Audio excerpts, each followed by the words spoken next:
मंगलपुर में देवेश अपनी पत्नी शांति और मां कांता के साथ रहता था। देवेश एक पढ़ा लिखा समझदार नौजवान था और कपड़े बनाने वाली एक कंपनी में मैनेजर था। शांति भी समझदार और बहुत व्यवहार कुशल थी। देवेश पूरी मेहनत से नौकरी करता और शांति भी पूरी लगन से घर संभालती थी। उनके पास सब कुछ था सिवाय एक औलाद के।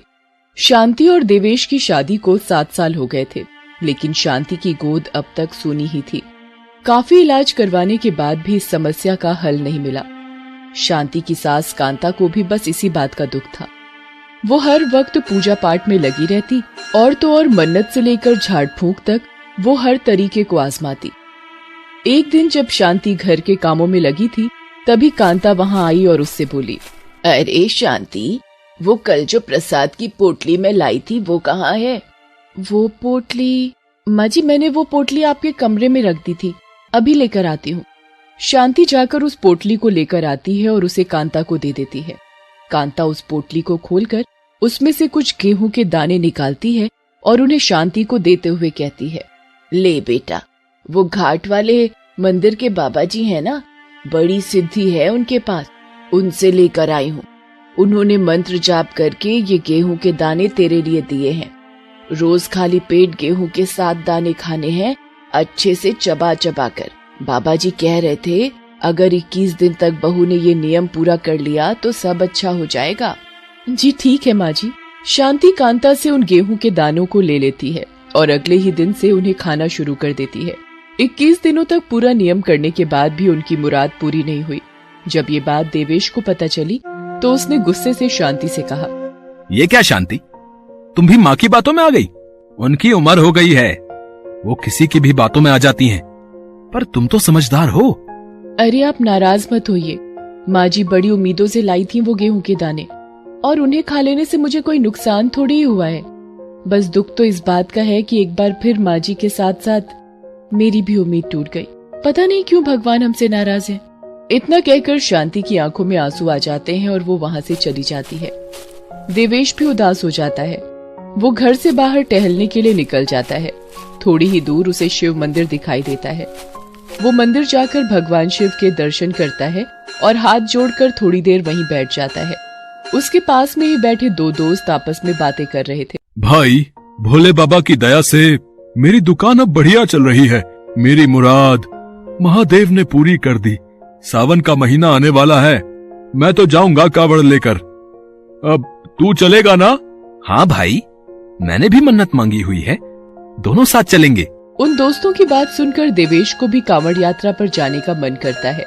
वो हाथ जोड़कर मन ही मन भगवान शिव से प्रार्थना करता है, हे महादेव, मेरा यहाँ आना और कावड़ यात्रा के प्रति प्रेरित होना शायद आपका ही इशारा है। मैं प्रण लेता हूँ कि इस बार सावन के महीने में मैं कावड़ यात्रा पर जाऊंगा। आपकी कृपा से कोई कमी नहीं है मुझे, बस एक औलाद दे दीजिए प्रभु, मुझे और कुछ नहीं चाहिए। देवेश प्रार्थना करते हुए रोने लगता है। काफी देर मंदिर में रुकने के बाद वो घर जाता है और शांति को अपने प्रण के बारे में बताता है। ये जानकर शांति बहुत खुश होती है। वो देवेश से कहती है, ये तो बहुत अच्छी बात है जी, आप बिल्कुल चिंता मत कीजिए। आप कांवड़ यात्रा पर निश्चिंत होकर जाइएगा, मैं यहाँ सब संभाल लूंगी। शांति की बात सुनकर देवेश मुस्कुराता है और शांति के सिर पर हाथ रखता है, फिर वहां से चला जाता है। ऐसे ही कई दिन गुजर गए। जैसे जैसे सावन का महीना नजदीक आ रहा था, कावड़ यात्रा को लेकर देवेश का उत्साह भी बढ़ता जा रहा था। लेकिन एक दिन अचानक काम पर से घर लौटते हुए देवेश की मोटरसाइकिल पर से उसका संतुलन खो गया। उसके सामने अचानक एक बच्चा आ गया, जिसे बचाने के चक्कर में देवेश ने अपनी मोटरसाइकिल पर से संतुलन खो दिया और काफी दूर तक मोटरसाइकिल के साथ ही घिसटता चला गया। उसके सिर पर कई गहरी चोटें आईं।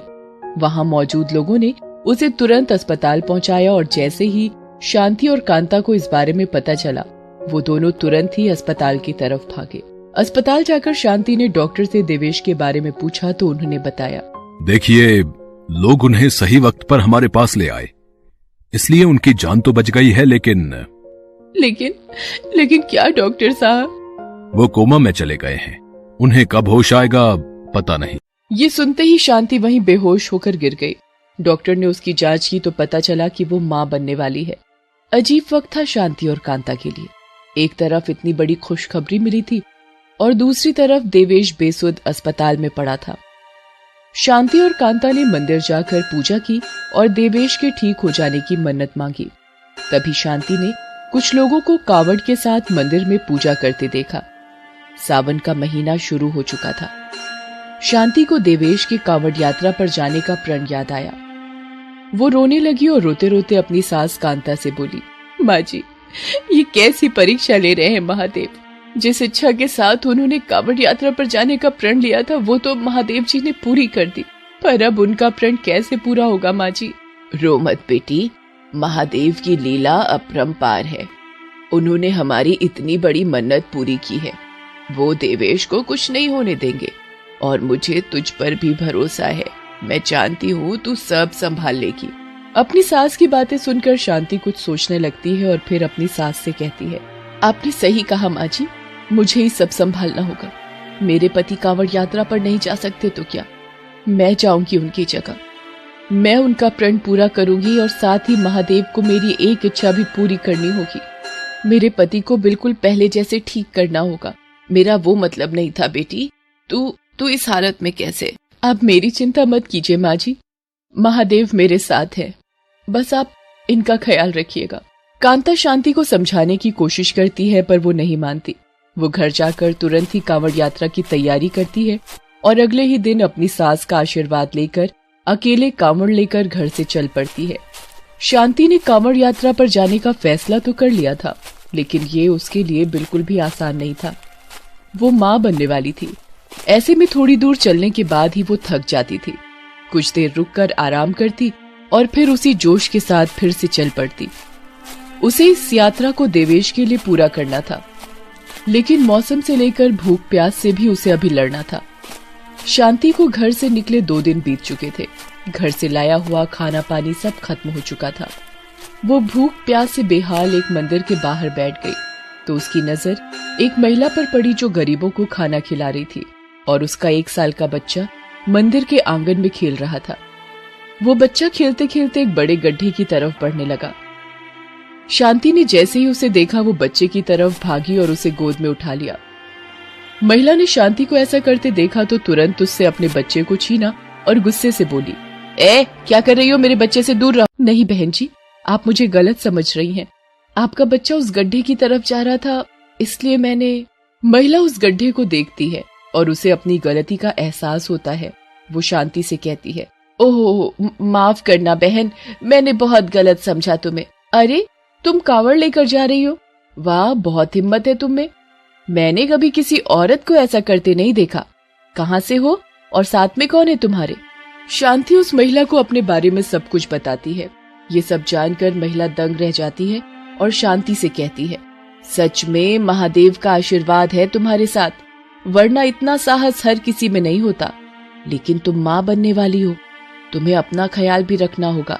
देखो मेरे पति एक समाज सेवी संस्था चलाते हैं, ये लो उनका फोन नंबर। पूरी यात्रा के दौरान तुम्हें कोई भी परेशानी हो तो तुरंत फोन करना, ठीक है? अब चलो चलकर खाना खा लो। शांति उस महिला से फोन नंबर ले लेती है और उसे शुक्रिया कहकर पेट भर खाना खाती है। वो महिला शांति को काफी सारा खाना, फल और पानी बांध कर दे देती है। शांति फिर से उसे शुक्रिया अदा करती है और आगे बढ़ जाती है। अब शांति में पहले से ज्यादा जोश था।